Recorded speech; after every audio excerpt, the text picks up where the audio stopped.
დღეს დავაგემოვნეთ ბათუმის ზღვის პროდუქტებს და გავიგებთ როგორია.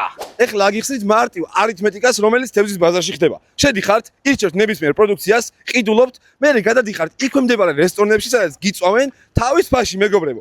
ძალიან იაფი და გემრიელი გამოდის. ესე იგი, აქ გვაქვს კიბორჩხალა, კალმარი, რვაფეხები, ვეფხვისებრი კრევეტი, პატარა ლობსტერები და დორადო. მოდი ეხლა ყველაფერი საცდავ დავაგემოვნოთ და გავიგოთ როგორი გემოაქვს ბათუმში ზღვის პროდუქტებს. აი, მოდი გავსმინოთ პირველი კალმარი. წავიდა.